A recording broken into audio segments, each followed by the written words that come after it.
is the success or failure of a studio. So that John Carter, how many people have seen John Carter? Hey, it's been out a flop, significant, critical as well as popular flop. And so the amount of money, remember now, I don't remember the studio that releases that, Disney, right, sorry, right? That the failure, now we can pretty much call that significantly a failure, except it's going to make enough money worldwide over the next 2 years to support its budget, right? It will. Even though we call it a failure, it's a bomb, we're going to make jokes about it for a long time to come. It's going to be on the trash bin of movie history for forever, right? Its success, or in this case its failure, is not going to end up bringing down the whole of Disney because it's got itself spread so horizontally in that way. Lionsgate, which is a very small by comparison with something like Disney or News Corp, who owns 20th Century Fox, or Warner Brothers, owned by Time Warner, the success or failure of that film does control the future of Lionsgate. I don't remember the production budget that they put into Hunger Games. Any idea? No, I don't know either, but it's already surpassed that. I bet it's not over 155 million, counting and then whatever the money that they've made today. They probably come pretty close or surpass the production budget of that thing. Now all they're looking for is to cover the advertising budget of that thing, which might be another $50 million that they spent towards advertisement of that thing. So that success of the Hunger Games, which is already there, is they can already start factoring it into their books for 2013 and 2014. They can already think out that way because they've already got an audience. This is by far and away the most hands that went up when I asked about a movie that anybody had seen over the given weekend. I mean, you had 10 hands went up, right? That's, okay, it's 15% of this total number of students. Regardless, right, we're about that. That's a significant chunk of an audience, right? And that audience, most of us, will also then go and see the second and the third. So they can factor it out, that tent pole, holding a financial success of that is already factored into the ways in which these studios operate. So to just give you a buzz, right, a movie like that, I mean, a quick analysis of this, is that companies, no one really cares about opening weekends, except for a smaller thing like Lionsgate. They do, because then they start thinking about the future immediately out of that. Disney, John Carter crashes, and it's a complete failure. They don't even feel, Disney doesn't even feel that. You might have heard me say that I'm competitive amateur golfer, so I play a lot. That's the only hobby in the world, only thing that I do outside of family and work that takes up any significant time outside of yard work. I also like yard work. Regardless, one time I played in a tournament down at Walt Disney in one of the 8,000 courses they apparently own down there, and I played with the head of golf for Disney, who's a brand new director of all of golf for all of the Disney area courses around Orlando. And he said when he first got there, he looked at the financial sheet and he's just flummoxed that he had taken a job in which brackets were around every number in his ledger. That means negative, loss, right? And so he realizes, oh man, my first job must be, without them having to tell me, correct those numbers somehow. And he said he spent a month going through these numbers. They were losing $20 million a year on golf. $20 million a year. That's a big bracket, right, of negative number on a ledger.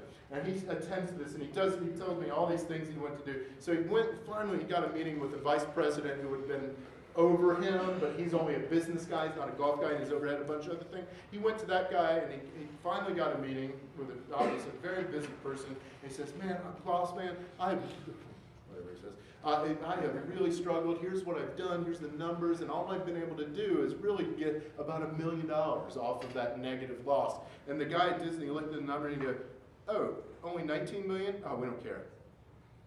Like, doesn't care that Disney loses $19 million a year. The corporation loses $19 million a year. To him, he was like, oh, why did you bother coming and tell me about that?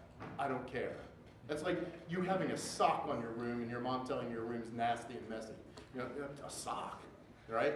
Unbelievable, right? So we talk about exponential, how much money they talk about and where their money lies. They don't care about losing $20 million just on golf, which when you think of Disney, might be the 99th thing you think about when you think about Disney. If you have to go, what do they have their fingers in? golf might be one of the last things. $20 million, do not care about it. The failure of a $200 million budgeted John Carter barely registers with the Disney Corporation. It barely registers. We can all hope for that in our lives. All right, in sharp, so now we're going to go ahead and get going. Thank you. So in sharp contrast to the Hollywood story that we've been telling, we've spent the last 2-ish or so weeks, almost the entire time as I recall from the last exam. By the way, anyway, to the end, right, we have an exam on Wednesday? Yes. Yep. Right? Scroll down. We could always postpone it. We could not, but anyway, I hear we could always, of course, do that, but we're not, right? So Wednesday, there's a study guide, which if you printed it out before today, it's changed a little bit. I've focused it down some. I've taken things out. I don't believe I've added anything. I took something. We didn't talk about Alfred Hitchcock was on there, and now he's off of there because we haven't talked about him in any way. So the study guide is on there, and check it out. There's some links to these lectures. That video right there will probably not make it on, but you don't care, you're already not here. You can go back and look at I think there's 6 lectures online now. If you take this link to a YouTube page and you can watch me, and it looks totally stupid because all you can see is this, and I walk in and out of the frame every so often, kind of going across like this, and the audio is not good, so you have to lift it with headphones pumped up, and you know the audio is not very good on this thing. One of the reasons that I video every class is because I'm building an online class for this in the future. It'll be you could sign up for an online only Film 2700, so you never came to class, and I'm going to embed these lectures into an online space. I'm going to obviously have to get some sort of lav mic, wireless mic that I have here to improve the sound quality. So remember, the sound is not going to be awesome. You can hear everything I say though. So you can find, I think, 6 of them from the last exam if you want to go back over. If you want to go back over those things, and you can link to it directly from right here. All right. So now, in stark contrast, that story that we've been telling about Hollywood, we've told that we're going to today come to Italy and to see what it's doing in the post-World War, immediate post-World War II years. About Hollywood, we've kind of made general comments about the ways in which their stories and their style have unfolded in very much formula sorts of patterns that turned into genres, with easily recognizable codes and conventions inside each of those genres. But one of the ways we've been talking about is that those formulas became formulaic patterns that we've just seen repeated over and over. If I'm not mistaken, we watched a clip from from Bringing a Baby with a cheetah, and the thing. And I think I remember pausing that numerous times during the clip and go, how many times have you heard that joke? How many times, right, that when she manipulates him to get him to come over to her apartment, for example? This is a repeated romantic comedy formula that we see repeated over and over. Audiences in the United States, as we're going to see in talking about the 60s, we're going to start really tiring out of that formula. Well, other countries around the world similarly are going to tire out their audiences. The difference between the United States and those other countries we're going to talk about is that those other countries change their format and their formulas very radically. And so Italy, and then we'll see a week from today, we'll also come to France and see their post-World War II cinema as well. Italy, so in order to tell the story about Italian cinema immediately following World War II, we have to have a bit of a short tour of history. So skip the neorealism for just a second, we'll come back to that in a moment. So the history moment is, recall that during World War II, Italy is on the team with the Nazis. They're on the Axis powers. When we talk about the Allies and the Axis powers during World War II, initially Italy is on the side with Germany. They don't really team up and become one team, but when Germany is starting to expand its imperialist fascist designs about Europe, as it's going into France, as it's taking over Poland, Czechoslovakia, moving all the way eastward, all the way to Moscow, right, attempting to expand its imperialist designs, it also comes south through, well, directly into Switzerland, Austria, and into Italy. The leader of Italy, yeah, but is he the president? Whatever he is, the boss man of Italy is Mussolini, himself already a fascist dictator in 1920s time period. So as Hitler rises to power, is elected Chancellor of Germany in 1933, they've already kind of brethren in terms of their fascist beliefs, their imperialist sorts of design. So when Germany makes its expansion in that way, trying to expand Germany's reach, it comes to Italy and it finds a relative friend in Italy, someone who's already that way. And Mussolini, and now I'm being reductionist in terms of my specifics about history, but Italy kind of lets Germany in. France is going to put up a wild fight, as we'll see in just a little bit. Italy is, through Mussolini, is pretty much going to let Germany on into the country to dominate. You know that then the Allied powers, primarily the United States and Britain, are going to fly up the peninsula of Italy, driving the Nazis primarily, driving the Nazis out. Well, being so centrally located in this war leaves Italy during the war and immediately after it in a significant state of devastation. What sort of government does one put in? If you've been under fascistic rule for 2 decades, it's not very easy to just bring in democracy or some other form of government. It very much leaves politics at issue, the type of politics that we would have. Very much at issue coming out of during World War II. We also should remember that Italy switches teams as well, right? Mussolini runs away and tries to flee out of Italy, and as he's going north from Rome, north of Milan, trying to make his way into Switzerland, he's caught by people. He's caught by people, and is he hung or is he shot, or shot and hung? He was shot all the time. And his girlfriend in front of everybody. Check that out, man. Woo! That would be pretty radical to be involved in that, right? So he's gone. Italy, and again, I'm being reductionist. I totally get that there are more complications than this. But they kind of switch teams and start fighting the Nazis and pushing them out with us. So it's leaving it in a significant political flummox. As well as a geographic, right, we are bombarded. Italy has been wiped out. The Germans come through and they meet a lot of resistance. There's tons and tons of fighting as the Nazis move in. Similarly, as we come up and bomb Nazis out, another round, an entire round of military devastation comes up. And similarly, completely related to that, is an economic devastation that's really hard for us to imagine. It's hard for us to imagine bread lines, food lines, not lines, but lines forming in order to get the basic sustenance for daily existence, or jobless rate at over 50%. Right? I mean, we complain about, what is it, about 9% about right now? We complain significantly about that, and justifiably so. You can't even imagine a conversation when we're talking about roughly half of the working population not working, right? So significant economic devastation. Italy's cinema at this time is going to respond directly to that devastation.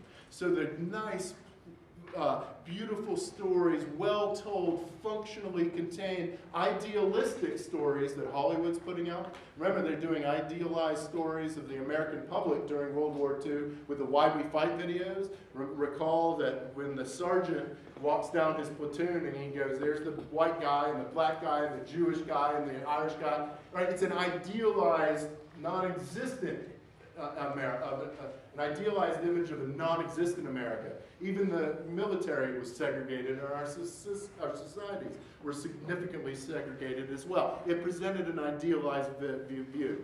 In fiction films as well, we get a very much of an idealized, mythologized image of humans, Americans in relationships as well. That the troubles and traumas, and conflicts that arise in films like Bringing Up Baby are not connected to the world at all, right? That trying to figure out what to do with this leopard is not the type of issue that you've got going on in your life, hopefully ever, right? But similarly with Big Sleep and other classical Hollywood movies that we've seen, they look in that real way so foreign, even though they're American. That is, the image and world in which those characters exist are somewhere else in some impossible idealized place, not located within the real issues that people go through really.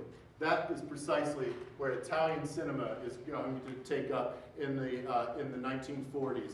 As that cultural, geographic, economic, in that devastation, in the rubble of society,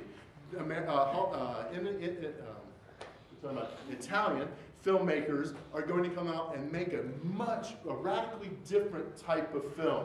Radically different in terms of aesthetics, as we're going to see, and radically different in terms of its focus on its story. Involved, as we're going to find out at some place, on real issues, real everyday lives, the real troubles, traumas, and conflicts that people are going for. They're going through these things in a bombed out country, devastated in a significant way. So you can imagine the sharp contrast of the stories we're going to see here in just a moment to those that we've seen about classical Hollywood. Because the problems and challenges are real, and frankly, they're life issues, life problems, and life-threatening things that are going to be taken up. So let's mark some of those tenets, some of the tenets of classical Hollywood cinema, some of the ways of Italian cinema at this time period. Now, I'm going to discuss the definition of realism in just a moment. But right now, let's see how we can come to recognize Italian cinema in stark contrast to Hollywood in particular. Many of the stories that Hollywood films are based on already pre-exist, and we've already had this conversation today. The Hunger Games and the Twilight series and the Harry Potter series, etc. All of these other elements in classical Hollywood cinema time period were still going on. Pre-existing fabricated stories, right? Fiction. That Hollywood was focusing its stories in film noir. Those were all adaptations of pre-existing what we call pulp fiction, right? That Quentin Tarantino gets the name of his movie, Pulp Fiction, from the idea from a genre, a small genre of novels that are hard-boiled, criminal, crime-oriented, that are written in a real cutting sort of language. You remember the opening sequence of Kiss Me Deadly? He goes, "You almost wrecked my car." It was the very first line. Now, that's hard-boiled detective, right? That you don't even care about life. You care about possessions and car. Written by Raymond Chandler and James M. Cain and other people who are writing pulp stories and pulp novels. They're writing pulp fiction. But they pre-exist. Similarly, as we said about the spectacle time period, as Hollywood's responding to HUAC and the Red Scare, I suggested that they're going to move away from any sort of content that could be considered or even threatened to be somehow communist. They're going to turn, as I said, to I didn't say the pre-existing stories, but I said they're going to make the Ten Commandments and Hello Dolly and Ben-Hur and other historical epics, stories that have already existed. Italian cinema is not going to work on adapting pre-existing stories, but it's going to turn its attention to real issues, real people. Like Germany at the time as well, in terms of story, they're going to be focused not on much of a story at all, but in terms of the psychology of real people in a real devastated moment. So unlike German Expressionism, which uses light and dark elements in order to render an expressionistic acting and other forms of expressionism in its production to render mood and psychology. So unlike that stuff, Italian cinema is going to be focusing on the themes and stories of real people in these situations. The movies, we're going to watch clips from Rome, Open City in just a moment, and from The Bicycle Thief, and they are sad and they never get happy. Because in that devastated moment, there is no such thing as hope out there, right? Unlike the Hunger Games, where there's always hope, right? There's always hope in this little 16-year-old girl. Anyway, there's always hope. There's no hope in Italy at this time. Recall that Italy is on its own after World War II. It's on its own until some 4 years later, like 1948, when the United States writes a blank check. We sign it and let them Europe fill in the numbers, and we call it the Marshall Plan, the rebuilding of Europe after World War II. It's not until that check arrives that there can be anything like hope, because the buildings are still bombed out, the government is totally in flux, inflation is absolutely uncontrolled, and unemployment is just continuing to escalate. Very little room for hope. So in this focus on the mood and psychology, we're going to find it a bit different from the mood and psychology of German Expressionism. The mood is down and sad, and it is pessimistic in a significant way. Related to that, of course, are how does one make life in this moment? How do you make life in a world that has been flattened for you? How does one go about it, right? You can't just get up and move nearly as easily in 1944 to another country as you can now. Like the whole idea of uprooting and starting over is much different back in that day. So these many philosophical questions arise about how does man, and I'm intentionally kind of being gender specific there, how does man, because they are, how does man survive and make life in that devastation? Similarly, if you're focusing, as we'll see in just a moment, also in using real people in real situations, not actors, that the framing, the scenario is going to be taking place on location. That in a moment when we watch the beginning clip or so of Rome Open City, we're going to see them breaking into a bakery, right? The bread line's so long, no one's happy about it, so they break into the bakery and start stealing stuff. Food, obviously. Bread, basics. They break into the bakery, and a man and a woman are going to walk away together, and she's going to say, he's going to ask, do you think Americans really exist? Right, which is at one level like a silly question, but it's the woman's going to look up and there's going to be a cut and there's a bombed out building. We're going to be looking at half of a building blown away, and it's going to come back to her and she goes, apparently so. Right? That our bombs are what they know about the United States. At the same time, we're going to then check out Bicycle Thief, about a guy who is in a job line with a million other people looking for a job. Some guys, oh, I've got a job. Can anybody hang movie posters? And this guy's going to be selected to hang movie posters, to go around and put the glue on them, and put them up. And he's going to be hanging up cheesecake posters of Rita Hayworth, a movie star from the top cheesecake, right? Cartman has shown you Beefcake. Beefcake. You ever see the very first South Park of all time was Beefcake, or Weight Gainer 4000 or whatever, right? And Beefcake, he wants to get beefy, right? So if you Abercrombie and Fitch, that's Beefcake, right? If you can handle going into that store. So we're in New York City a couple of years ago, renting an apartment for 4 weeks, and we kept passing by the Abercrombie and Fitch on 5th Avenue, which has velvet rope outside, and like guys without their shirts on standing, like this right at the front, going like this. And my daughters at that time, teenagers, were walking past, and they're like, I'm going to go in there, and I'm like, well, heavens, you're going to do that by yourself, because I'm going to get that's a headache as far as I can tell. But I don't want to go in because it's 1 million square feet, and I don't know where they're going to come out or anything. So we go in, and then my 8-year-old at that son and I walk in, and he's totally walking right beside me like this, like he don't want anything to do with it. And then he goes, Dad, let's take off our shirts. And so I'm like, oh. So we took off our shirts, so there's an 8-year-old boy and me walking around going, and someone actually came up and goes, sir, I need you to put your shirt on. I'm like, hey, it's the genius of this kid exposing the absurdity of what you're doing here, right? Anyway, right? Wait for that one, Mercer. There he is. That's my son, Mercer. Anyway, our son. I guess there was 2 people involved. Unlike Arnold Schwarzenegger, remember? What was that called? I don't know. I remember when he gets Junior? Junior. Junior. Yeah, Junior. He gets impregnated. Yeah. Hey, the Terminator can do it, right?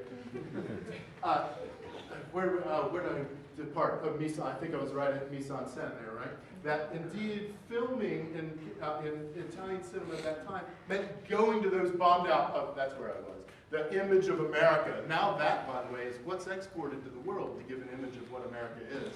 Right? That from Baywatch in the 1980s and 90s time period, exported, that was one image of the United States that went out there, and now Abercrombie Fitch, and along with lots of other people, that's another image of the United States that goes out there. So that's a more legitimate question when that guy goes, do Americans exist? Right? It's not some rhetorical question at all. It's like, how do we know them? We know them from their bombs, the film seems to suggest at this time.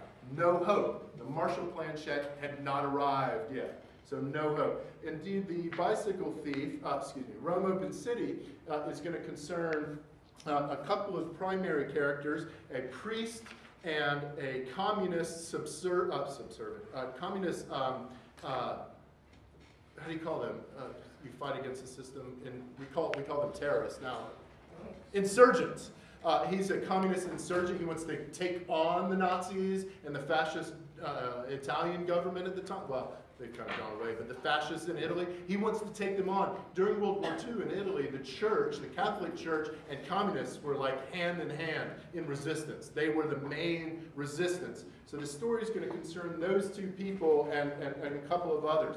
Well, those two guys and another guy are going to get arrested. The Nazis are leaving town. This means, open city means that it's demilitarized, it's no longer a war zone. So we're at that moment that it's about to not be a war zone. The Nazis are leaving, but they arrest these guys, the priests, and they're going to torture the bejesus out of them. Now, it's 1944, so the graphicness of the torture is one thing, but they don't even film it. They show the guy chained down and a big, burly, shirtless dude coming up to him with a blowtorch and a set of pliers. Creeping up. The camera's going to pan away, right? Tarantino ripping off again. Remember that in Pulp Fiction? Right? So the camera's going to move off of him, go out of that room through a door and find the priest, his friend, sitting right there, and we're going to watch his face as his buddy gets tortured to death. Right? He's going to die. We're going to hear him die. Okay, if you can.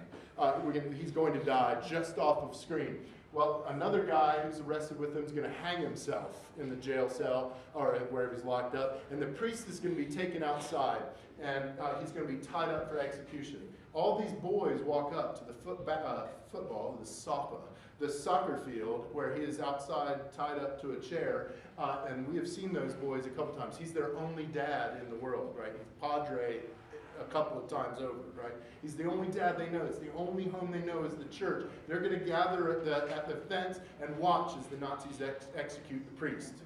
They're going to turn around and walk away, and they're going to be whistling a song. Theme comes up. The movie's over. Theme, like the end, right? Italian for that. Hey, haven't you ever watched the episode? Haven't you ever watched the episode of The Simpsons where they have the Springfield Film Festival and Barney, the town drunk, makes a movie? Have you ever seen this episode? Go check it out. So he makes a movie, and if you recall, I mean, Barney's life is nothing but sadness all over. I know we laugh, but his life is sadness. Right? This is my life. I'm in a trash can, and he goes on. He narrates how sad and pathetic and all this sort of stuff. And if you recall, he does it in black and white. And he does other things that are going to be associated with neorealism, even to end his movie with theme over the top, F-I-N, fin, right? But theme means the end. So these kids are going to walk away, and then the movie's over. It's like the saddest moment of the movie, and it's over because as those boys walk away, the future is exactly the same as the past. There is no future. There is no hope in that way. The Marshall Plan check has not arrived, so there is, in that sense, no hope. You can't film those sorts of stories in a manufactured studio that's plastic, right? That the perfection that you get in classical Hollywood movies, the perfectly controlled lighting, the perfect camera movement, elements of mise-en-scène that are perfectly arranged, those things are in sharp contrast to the humanist types of stories that Italian cinema wants to make. So again, to humanism, right? That these films are going to tell a different type of story that's going to focus much more significantly on humans. So when you talk about humanism, humanistic qualities, you're talking about a style and a focus on human relationships, right? Focus on the issues of everyday, the relations between people. Fascism, as Nazis showed us, as Franco in Spain showed us, as Mussolini in Italy, or in many other countries about the globe, fascism doesn't give a crap about people. They care about the machine, the nation, or what they would call the state. They care about the successful unfolding of the state, and people are merely cogs who can be replaced. In a fascist style of society, in a fascistic society, people don't matter because they can be substituted for another person, can be substituted for them. They don't focus on humans and their relations at all, right? If Hitler did that, he would never have gotten 13 million votes. I don't know that that's the case, that's how many, but I think he got almost half of the German population popular vote in 1933. He can't focus on you and people, he has to focus on the nation. I'm being videoed. I'd rip that out of the video sometime and make a movie about me being a fascist. That would be so cool. Anyway, right, I will solidify us in that sense. Not people, but us, the nation state. So as Italy turns its attention to these elements, it's going to be looking at people. That's why people matter. I mean, people are the focus of any humanistic exercise. Humanism believes that if you take care of this relationship and just multiply it, then two friends and then two friends, suddenly the system works very, very well. But you've got to focus on the microscopic rather than the macroscopic in that sense. So Italian neorealism. You can sense in this that we do not mean Chiano, but indeed we mean that something new, right? A new form of realism. French cinema, and it's some bit, French cinema had been using realism, if you recall, for many decades. If you recall, when talking about expressionism, I contrasted it to naturalism. Remember, naturalism is like where you can stand with a painting and go, God, that looks exactly like him, right? Naturalistic, right? That's closer to realism as well. Selling things, showing painting, or telling things exactly as they are. Here, we're going to find a new form of that, a new form of focusing on how things really are, a new use of the real, in that sense, for these stories. So some of the characteristics as well, and this is kind of continuing this sort of list, is that these movies are not going to use professional actors at all, because professional, what we call actors, they change the real into them, in a way, right? That you are made, that an actor is supposed to take the script and make it into something. Sharply contrast to that, if you're humanistically inclined, you want real people with their real problems, including the ways in which they act. That the naturalistic, right? When you go to movies, I would really love to hear you talk to me at some point about not now. About the way, what you think of as good acting, what makes good acting, right? And try to really articulate it. It's very, very difficult to articulate what makes good acting. You can really quickly recognize what you call bad acting, and that is if you just were filming me right now and tried to put some stuff together, you go, God, he's a bad actor. But I'm as naturalistic I can possibly be up here. I'm not putting on any front, I'm not acting any different than I do anywhere else. That's what Italian neorealists want. Be just like you are. Be dour and sad and burdened and heavy and all of that stuff. Similarly, I've kind of covered this sort of thing, right? Everyday lives, the relationships between real people and their environment. Do you think Americans exist? Apparently, right? This environment in which you're on, these are obviously focused on issues of the present. These are kind of tied in together, all three of these. So strongly was this through these elements of mise-en-scène and professional actors that when these movies first come to the United States, many people thought they were watching documentaries.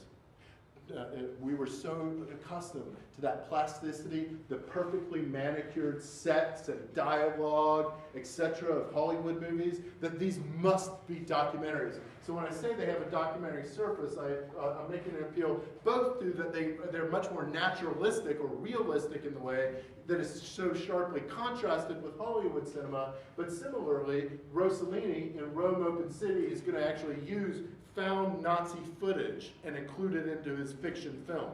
He's going to find film strips all about Rome, and some of those are Nazi, right? The reason we know the Holocaust exists, Ahmadinejad, is because the Nazis were, he's the president of Iran, he's a Holocaust denier, or anybody else if you're a Holocaust denier, we can talk about this. The reason that we know it exists is because the Nazis themselves captured it. They filmed everything in that classic German, the stereotype that people have about Germans, about being precision and accounting for everything and numbers oriented. That was Nazis. They filmed everything. They wrote down every Jew, gypsy, or homosexual who came through the gates of the concentration camps. They wrote down the day they were killed. They wrote, right, I mean, we have it, right? We have the evidence that they made themselves. Rossellini finds this stuff, incorporates it into his films as well as recording over much stuff. You know, any money to make movies, or studios aren't going to be financially viable after World War II. They got to focus on eating this afternoon, not on making of movies. He finds that film strip and just records over it. Well, if you record over the film strip, it looks bad, right? It deteriorates significantly upon second exposure, and so that lended more this documentary look. It looked such in contrast to that plastic perfection of perfectly manicured Hollywood cinema that we were used to. Related to that is that often these films with Rome Open City, he would have gone to shoot with about a 3-page scenario. Not a dialogue script written out, but a scenario. These things are going to happen. Let's figure out how they're going to happen, right? So not memorizing dialogue. Actors, these non-professional actors, were not required to memorize dialogue. Hey, what would you say here? If I made this situation happen, what would you say? Good, let's go. Roll. And we'd start going. Much what we're going to call later improvisation. It's not so much improvised as much as it is like, figure out what you would really say here, and then say that thing. So not much focus on the way in which that stuff unfolds. All right, so let's take a look at a couple of clips for this stuff. First, we're going to go to Rome Open City. Yes, Rome Open City. So again, this is going to involve a priest. We're going to meet him, and we're going to meet the communist guy. And again, remember that the communist, it's not that sort of pathetic way we talk about communism today, as if communism truly exists anywhere in the world. And it's certainly not in the feeble attempt of the right to try to call Obama a socialist or a communist. Like, Obama looks to me much like George Bush II, well, except for one significant thing.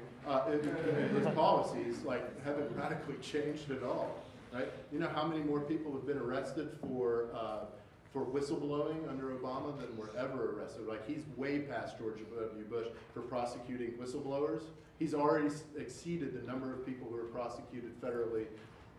Anyway, sorry. It's just a statement of fact. You interpret it however you want. The communism, right? The communist, not anywhere near being a communist, not anywhere near being a socialist. He bailed out the banking industry and the automobile industry, for better or worse, whatever I care. Well, I do care. But anyway, right? So it's going to take on this communist. When you see the communist, he's going to meet this one, Pina, in just a moment. Yeah, I think Pina.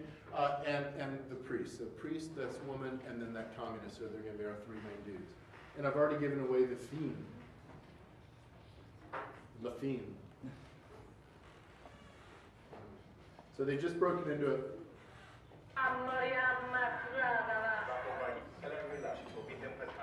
No, she's playing with me. Right? So this is not what I necessarily care about right now. How they scream, when we torture them, how they scream. And so we're going to cut in just a moment. They're going to be breaking into a bakery. Carina, molto carina. Oh, the terrible translation of this thing. Like, they only translate every 5th sentence spoken. So this is a priest. Also, another priest wants to... Io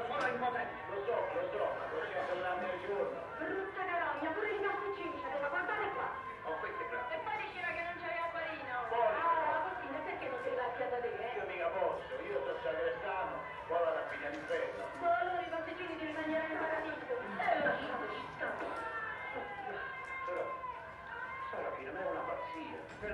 So he's a cop who can't do anything about this.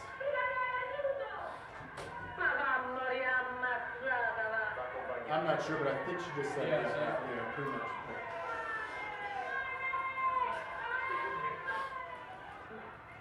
Eccoci arrivati. Dove io? Who's your bad guy? Volete che ve la porti fino a su? No, È perché? pesante. Ecco, così pesamente. Veramente non dovrei, ma c'ho una fame. In Italian, he doesn't say I'm hungry from way back. He says like I've been hungry a long time. Ma che dite voi? Esistono veramente questi americani? Pare di sì. Già?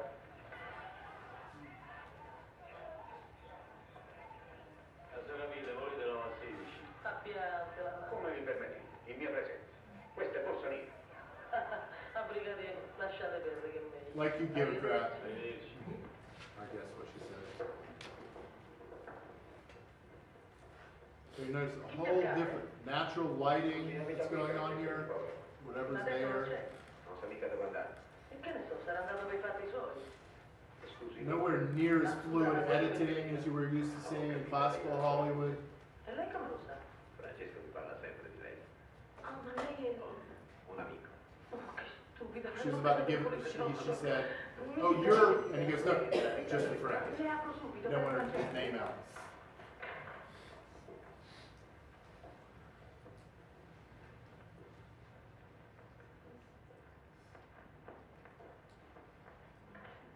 Mi scusi, non trovo la chiave. S'accomodi. Prego. Grazie. Let me check something out. I've never noticed this. I've watched this a million times. Watch this. So she's gonna go into the apartment to get the key to go into another apartment across the way. Watch how they allow her to the time off of screen to get the key. Notice how they fill it so it's not just dead time with you looking at him. Watch this simple thing that happens in Hollywood. They just fill the screen with something else.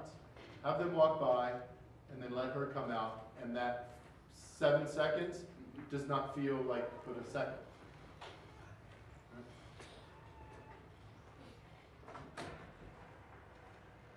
Trova tutto in disordine, tutto sporco, ma proprio non ci Non lasci sta. fare, non importa. Senta, lei conosce Don Pietro. Il parroco di San Clemente. Vorrei So parlare. that's the priest we're going to care about. Ci manda. No, no, lei no. Ci manda il ragazzino per Non è così a me. Ma aspetti di là. Grazie. Oh, I need to see, no, you're going to see me tomorrow? No, I need to see him right away. Okay, well, I got to send my son, who's up there busy making Molotov cocktails and throwing them at Nazis, by the way. Devi andare a Don Pietro, sbrigati. E mo c'è da fa. Vieni giù subito, ti ho detto. Uffa. Don't be stupid, kid. Ti ho detto tante volte che non ci devi stare da rumore, è pericoloso. Vada a Don Pietro, cammina. Che io devo?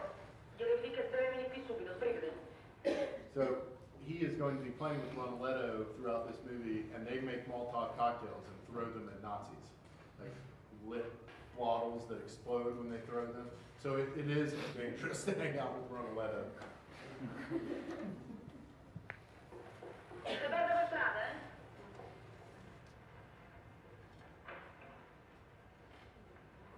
È andato. Don Pietro sarà qui fra poco. No, grazie. Stamattina abbiamo assaltato un forno. Ah sì? È il secondo nella settimana. Come vanno le donne? Oddio, qualcuno lo sa perché lo fa. Ma la maggior parte arraffano più sfilatini che poco. Qualcuno questa mattina si sono fregate un par di scarpe nella bilancia. Io vorrei che tu mettiste a fregare le carte mie. Scusate tanto. Te le sarei fregate? Oh, ingegnere. Buongiorno. Buongiorno, come mai è qui? È venuto a cercare me? Sì, sì, appunto. Ho incontrato il signore per le scale, l'ho fatto entrare qui, ho pensato che... E non lo potevi dire subito. E vabbè, stavo per venire là, No, non importa, io volevo soltanto chiederle un E po'. dove mettermi No, qualche va cosa? benissimo così, scusi un momento. Prego. Senta, l'ho detto, lei vede Marina, vero? Sì, dopo pranzo, a Ecco, teatro. le dica per favore che io per qualche giorno non potrò vederla. Se mi sarà possibile telefonerò. Va bene, e niente altro? No, niente altro. Arrivederci. Mi scusi, eh? Abita con lei quella. È mia sorella. Mia sorella. Meraviglia lei, eh? Chissà quante bugie gli avrà raccontato. Che abiti. So when she walks in, she goes, "Oh, engineer." You know, she would call him by his professional. "Oh, engineer, I didn't know you were here. Let me go get fixed up." And he goes, "No, about that." And he said, "I've got a favor." She goes, "Oh, hold on, I'll be back." Like to give you a favor. like sex, right? And he's like, no, not like that, not like that. I need you to go and tell Marlene I can't see her any longer and that sort of thing, right? So she fully expected he was coming over there to turn some tricks. Si vergogna di noi perché dice che lei fa l'artista. She's an Noi actress. siamo poveri operai, ma io mi ci cambierei con lei. No, lo capisco. No, mica perché è cattiva, è stupida. Ma lei come la conosce, Lauretta? Oh, And then she's like, oh, maybe I shouldn't ask you that. Lauretta è molto amica Figure I di know una how you ragazza know che her. io conosco. Chi, lei? Yeah. Da quando è nata. La madre faceva la portiera a via Tiburtina, dove mio padre c'aveva le cose da Stagnaro. Lei e Lauretta si può dire che sono cresciute insieme. Oh, ma mi raccomando, non dica niente a Marina di quello che gli ho detto, mi raccomando proprio, eh? No, non dubiti, e poi io non la vedrò più. E perché? Non so perché, ma sento che è una cosa che deve finire. Del resto è durata anche troppo. La conosce da molto tempo? Sì, da 4 mesi. Io ero appena arrivata a Roma. Lei veniva a mangiare in una piccola trattoria vicino a Piazza di Spagna. Un giorno hanno dato l'allarme e tutti sono scappati. Siamo rimasti soli. Lei rideva, non aveva paura. E sei innamorato? Già, succede. Succede. Ma non è una donna per me. Forse l'avessi conosciuta prima quando era via Tiburtina. Beh, che c'entra? Una donna può cambiare, soprattutto quando è innamorata. Ma chi le dice che si è innamorata? Perché non dovrebbe essere?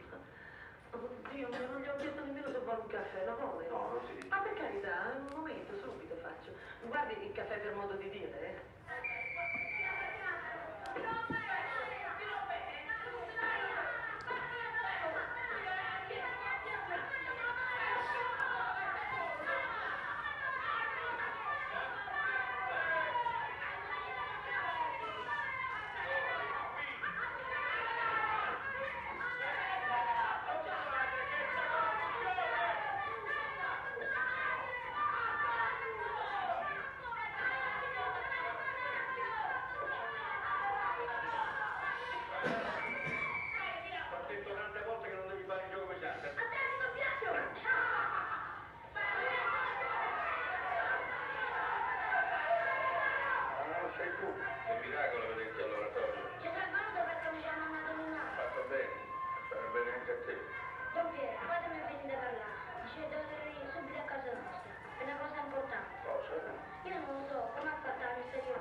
Va bene, andiamo.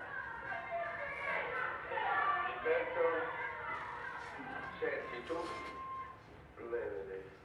Adesso verrà Agostino, tu dirigi il gioco, mi raccomando non fate i cattivi, eh? Vieni qua, possibile di scappare sempre.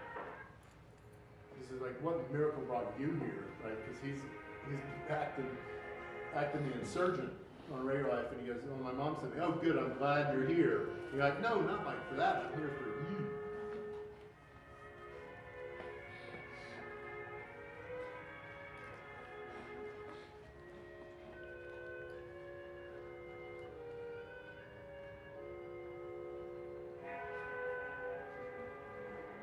So you see aesthetically, I mean, shaky, not interested in the fluid editing, dialogue. Well, you can't really make out the dialogue. Ma cosa stai dicendo? Aspetta un po', capito? Non bisogna stringere un blocco compatto contro il comune nemico. Ma di un po', chi te le dice queste cose? Ha detto Romoletto. Ah, non ho detto di queste cose. Don Pietro, mi raccomando, non lo dica a nessuno. Ecco Purgatorio! Oh, Don Piero, che c'hai qua? Ho fatto spesa. Ammazzate quante sfilatini in cazzo dalla testa. Neanche un pollino. Come mai tanto padre? Non so, stamattina hanno voluto festeggiare. Cosa? Non so che festa era, nemmeno il fornale ce lo sapeva. Scusate, Don Piero, io vado. Ma che sarà sta festa? Ma non capisco. Speriamo che mia madre l'abbia saputo. Ecco qua. Non sarà buono, ma almeno è caldo. E lo beva subito. No, grazie. Francesco mi ha detto che vi sposate. Un matrimonio un po' in ritardo, capirete queste condizioni. Ma avevamo fissato da tanto tempo e poi per una ragione o per l'altra abbiamo sempre dovuto rimandare. Ma adesso è fissato E per proprio. quando? Domani. Ah, allora dovrò farvi il regalo. Oh, per l'amor di Dio! famo subito. Ah, vi sposate in chiesa? Sì, Francesco non voleva veramente, ma io gli ho detto, è meglio che ci sposa Don Pietro, che almeno è uno dei nostri, piuttosto che andarci a far sposare il governatorato da un fascista, va bene? In un certo senso è giusto. Sì, la verità è che io ci credo a Dio. E lei cosa fa adesso? Lavora? Lavoravo allo sportificio Breda, ma mo ci hanno cacciato via. I tedeschi ci portano via tutto. Deve essere Don Pietro questo. Soon as love found its place in a bunker during a fire raid or an air raid, marriage has been put off so much, real life challenges Grazie di essere venuto. that would be significant in anybody's life are compounded on top of one Che stai a another. fare, ragazzi? Che c'è? Chi c'ha da essere? Cammina, va più all'acqua, brigate, cammina. They fireballs.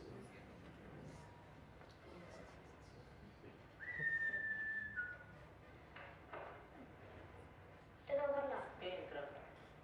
Sono più di 500 sulle montagne sopra Tagliacozzo, una banda di ragazzi in gamba non si può abbandonarli. L'appuntamento è fissato per questa sera alle 6 al ponte di Curtino, verrà uno di loro. È meglio che io non ci vada perché ormai io sono stato segnalato e poi il coprifuoco è stato spostato alle 5. Già. Andrò io. Ne ero sicuro. Il messaggio qual è? Nessun messaggio, si tratta di una somma da parte della giunta militare. Ho chiesto troppo. No, per quello che si sacrifica mi è anche troppo poco. E come potrò riconoscerlo? Ah, si fermerà sul ponte e fischierà con la canzone Mattinata Fiorentina. Già, ma lei non la conosce. Non so quale. Quella che fa...